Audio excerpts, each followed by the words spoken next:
Hey guys, this is Manisha Yadav.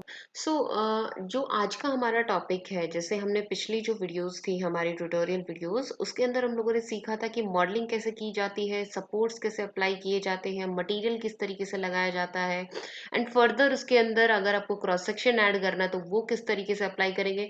तो वो सारा जो बेसिक कॉन्सेप्ट था वो हम लोग क्लियर कर चुके हैं।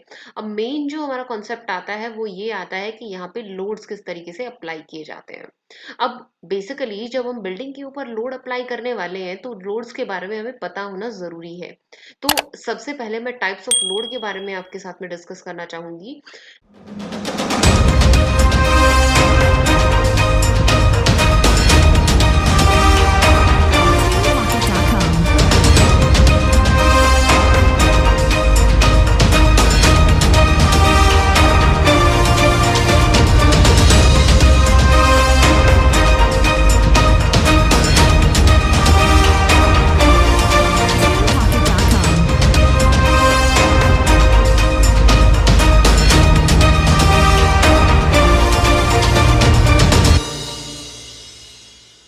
सी सबसे पहले जो हमारे जो लोड्स बेसिकली हमारी बिल्डिंग के ऊपर लगते हैं वो मेन लोड्स हमारे होते हैं dead load, live load, wind load and seismic load.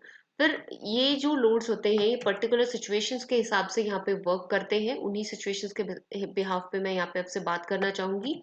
So dead load हमारा क्या होता है कि डेड लोड होता है आपका यहाँ पे सेल्फ वेट। जैसे कोई भी स्ट्रक्चर है आपका, चाहे वो आपका जैसे कोई भी फ्रेम स्ट्रक्चर है, उसके अंदर बीम है, कॉलम्स है, स्लैब है, स्टेयर केसेस है, शेयर वॉल है, आपके फर्दर बहुत सारे स्ट्रक्चर एलिमेंट्स हैं।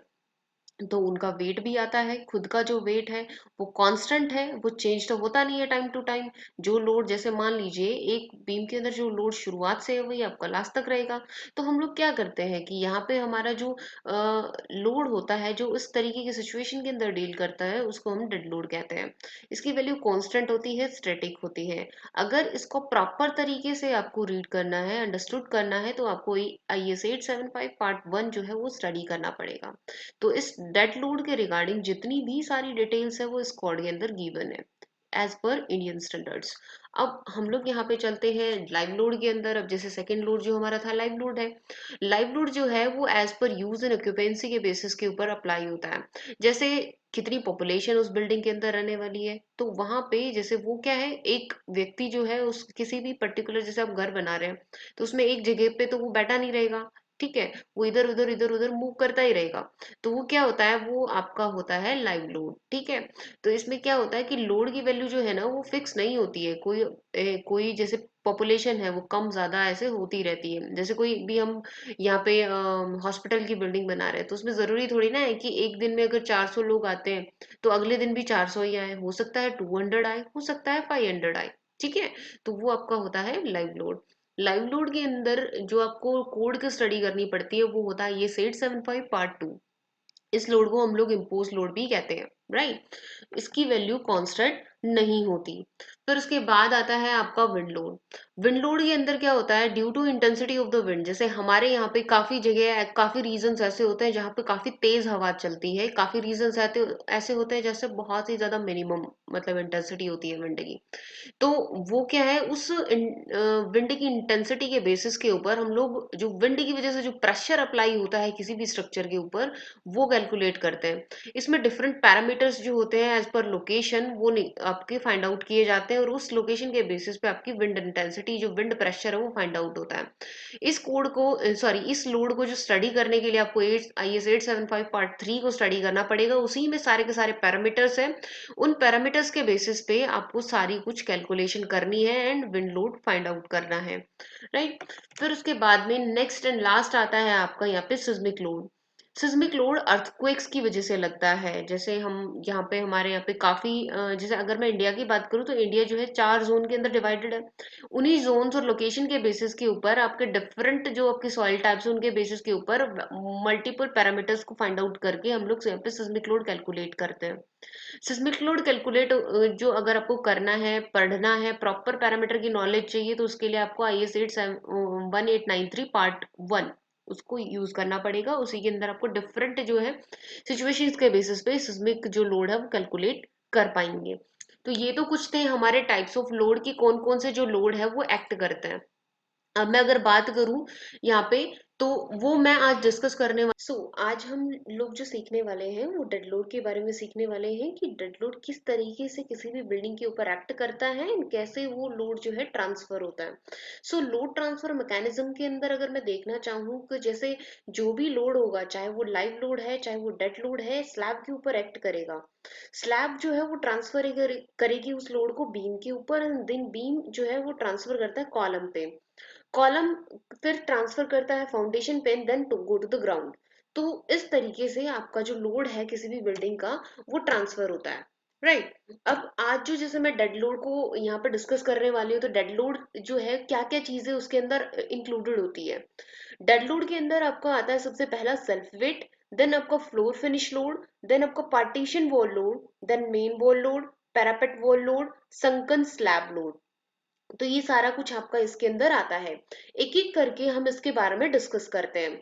सेल्फ वेट जो होता है किसी भी बिल्डिंग का, खुद का जो वेट होता है किसी भी बिल्डिंग का, वो होता है। अब उसको किस तरीके से कैलकुलेट किया जाए वही इसके अंदर इंक्लूड रहेगा। फ्लोर फिनिश लोड, जो आप वहां पे फ्लोर डालते हैं देन उसका जो फिनिशिंग करते हैं उसका जो लोड रहेगा वो क्या रहेगा, कितना कैसे कैलकुलेट करते हैं। Similarly for the partition wall and the main wall and parapet wall loads and then single slab. Then सबसे पहला जिसे मैं यहाँ पे डिस्कस कर रही हूँ कैलकुलेशन, वो है फ्लोर फिनिश लोड के रिगार्डिंग। अभी जैसे हमें पता है कि थिकनेस जो है फ्लोर फिनिश की मैं रखने क्या वाली हूँ, थिकनेस आपके पास में होगी और यूनिट वेट आपके पास में होगा। यूनिट वेट जो है वो डिफाइन रहता है हर एक IS 875 पार्ट 1 जो आपका होता है उसके अंदर प्रॉपर तरीके से हर एक मटेरियल का यूनिट वेट यहाँ पे डिफाइन रहता है, weight, right, unit weight of building materials. तो डेड लोड जो आपका यहाँ पे जो कोड डिफाइन कर रहा है उसके अंदर हर एक टाइप के मटेरियल के, लाइक कॉस्टिक मटेरियल है आपका, ग्लास फाइबर हो गया, मिनरल वूल हो गया, कुछ भी टाइप का एग्रीगेट्स है, कोर्स एग्रीगेट्स है, ब्रोकन ब्रिक्स है, एग्रीगेट्स फाइन एग्रीगेट्स हो गए, सैंड हो गया, ऑर्गेनिक हो गए, तो सैंड सैंड डस्ट वगैरह ये सब कुछ हो गए, एस्बेस्टोस हो गया, यहाँ पे सारी टाइप के बिटुमिन हो गया, मतलब कोई भी टाइप का मटेरियल है उनका आपको यूनिट वेट यहाँ पे मिलेगा। और उनकी डायमेंशन आपको प्रॉपर तरीके से पता रहेगी, वेल नोन रहेंगे आप उनसे। तो अगर आपको ये दोनों चीजें पता है देन आप डेड लोड बड़ी ही आसानी से निकाल सकते हैं। अगर थिकनेस ऑफ फ्लोर फिनिश मुझे पता है, unit weight of the cement motor हम जो IS 875 पार्ट 1 है वहां से पिक करके हम लोग यहाँ पे इंसर्ट करा सकते हैं, राइट। तो आपका किस तरीके से होगा डेड लोड जो होगा, वो लोड यहाँ पे आएगा आपका कि 0.05, ये मैंने मीटर के अंदर कन्वर्ट कर लिया जस्ट बिकॉज कि वहां पे जो यूनिट वेट की वैल्यूज है kilo newton per metre cube के अंदर है, वहां पे वैसे न्यूटन पर एमएम स्क्वायर पर एमएम क्यूब में भी है। बट अब यहाँ पे जैसे सारे जो कोड की वैल्यूज है बेसिकली किलो न्यूटन और मीटर्स के अंदर चलती है, इस वजह से मैंने यहाँ पे जो मीटर सॉरी एमएम था उसको मीटर्स के अंदर कन्वर्ट कर लिया। इस तरीके से इन दोनों चीजों को, दोनों जो वैल्यूज इनको मल्टीप्लाई करने के बाद आपके पास में डेड लोड आ जाएगा फ्लोर फिनिश का। देन उसके बाद आता है आपका self weight of the slab. Self weight of the slab के अंदर क्या होता है, थिकनेस ऑफ द स्लैब पहले आपको पता होना चाहिए। सिमिलरली आरसीसी का यूनिट वेट आपको पता होगा, दोनों को हम मल्टीप्लाई कर देंगे मीटर एंड किलो न्यूटन के अंदर, देन यहाँ पे आपका आ जाएगा 3.125 kilo newton per metre square as a floor load, as a slab load, ये एक तरीके से अप्लाई होगा। मतलब 1 मीटर स्क्वायर के अंदर 3.125 किलो न्यूटन का लोड लग रहा है, राइट। तो इस तरीके से हम लोग डिस्ट्रीब्यूट करेंगे, बट पहले मैं आपको कैलकुलेट करना बता रही हूँ, डिस्ट्रीब्यूट करना भी हम लोग स्टैट्रो में सीखेंगे। देन उसके बाद यहाँ पे हम लोग चलते हैं partition wall load. Partition wall जो लोड होती है उसकी आपको हाइट पता होनी चाहिए, थिकनेस पता होनी चाहिए। जैसे पार्टीशन जो वॉल है, अगर मैं वॉल की बात करती हूँ तो वॉल हमारी जो एक्ट करती है किसी भी बीम के ऊपर एज ए यूडीएल की तरह एक्ट करती है, राइट। तो वो क्या होगा कि अगर आपको थिकनेस पता है, हाइट पता है, यूनिट वेट आपको पता है कि kilo newton per metre cube में आता है, अगर मैं एरिया को मल्टीप्लाई कर दूं इस यूनिट वेट से तो आपका किलो न्यूटन पर मीटर के हिसाब से लोड निकल आता है। तो यहाँ पे हम इन दोनों वैल्यूज को 115 mm एंड 30 mm को हम लोग कन्वर्ट कर देते हैं मीटर के अंदर, एंड देन 20 से मल्टीप्लाई करने के बाद 6.9 किलो न्यूटन पर मीटर का लोड आपके पास में आएगा, एज ए यूडीएल उस बीम के ऊपर एक्ट करेगा। ये तो बात रही कि अगर वॉल जो है आपकी बीम के ऊपर बन रही है तो। हो सकता है, ऐसा भी चांस आ सकता है कि हमारी जो बीम है, सॉरी, हमारे यहाँ पे जो स्लैब है उसके नीचे बीम ना हो और वहां पे मुझे पार्टीशन करना पड़े। तो पार्टीशन क्या है, अगर इस तरीके से आपका पार्टीशन हो रहा है, इस तरीके से आपकी पार्टीशन वॉल बन रही है, तो वहां पे आपको स्लैब के अंदर कंसिडर करना है 1 किलोन्यूटन पर मीटर स्क्वायर का लोड। राइट, उस पूरी स्लैब के ऊपर 1 किलोन्यूटन पर मीटर स्क्वायर का लोड लगेगा, ये कंसिडर करना है IS 875.1 के हिसाब से। तो वहां पे आप डायरेक्ट अप्लाई कर देंगे। राइट, फिर उसके बाद आता है आपका मेन वॉल लोड। सिमिलरली यहाँ पे सिर्फ हाइट चेंज, सॉरी, यहाँ पे थिकनेस चेंज होगी, बाकी सब चीजें सेम रहेगी। उनको मल्टीप्लाई करने के बाद 13.8 किलोन्यूटन पर मीटर का यहाँ पे लोड लगेगा उस पर्टिकुलर बीम के ऊपर। देन लास्ट, जो लास्ट आता है हमारा, आता है पैरापेट वॉल लोड। वो क्या होता है, यहाँ पे जैसे हाइट चेंज होती है, थिकनेस ऑफ द पैरापेट जो भी आपकी रहेगी, then unit weight of the brick machinery, इससे मल्टीप्लाई कर देंगे हम, देन 5.4 किलोन्यूटन पर मीटर का जो लोड है आपके पास में एक्ट करेगा। अब ये तो थी लोड कैलकुलेशन की, बेसिकली लोड किस तरीके से हम लोग कैलकुलेट करते हैं। बट ऐसा तो है नहीं कि जो लोड होता है एग्जैक्ट उसी के ऊपर हम लोग डिजाइनिंग और एनालिसिस कर देते हैं। इनफैक्ट हम लोग थोड़ा, जैसे कोई भी बीम है, अब उसके ऊपर हमारा लोड आ रहा है, कैलकुलेट होगी 5 किलोमीटर पर मीटर का। अब ऐसे थोड़ी ना 5 किलोमीटर पर मीटर के ऊपर अप्लाई कर देंगे, उसमें क्या करना पड़ता है हमें कि थोड़ा एक्सेस में लेके कि अगर इन फ्यूचर कभी कोई और भी फ्लोर उसके ऊपर कंस्ट्रक्ट हो रहा है तो उसका लोड जो है वो बियर कर सके। तो as per limit state method के बेसिस पे अगर मैं यहाँ पे लोड फैक्टर्स का यूज करूँ, तो यहाँ पे आपका आरसीसी के अंदर होता है 1.5 एंड स्टील के अंदर होता है 1.15। Right, dead load plus live load की कंडीशन में आरसीसी में 1.5 का लोड फैक्टर जो है वो अप्लाई होगा।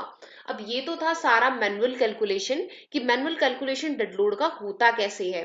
फिर उसके बाद हम लोग अप्लाई करना सीखेंगे स्टैट प्रो के अंदर किस तरीके से होता है।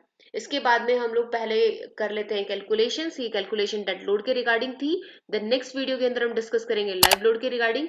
आई hope you all understand this. Thank you so much, bye bye.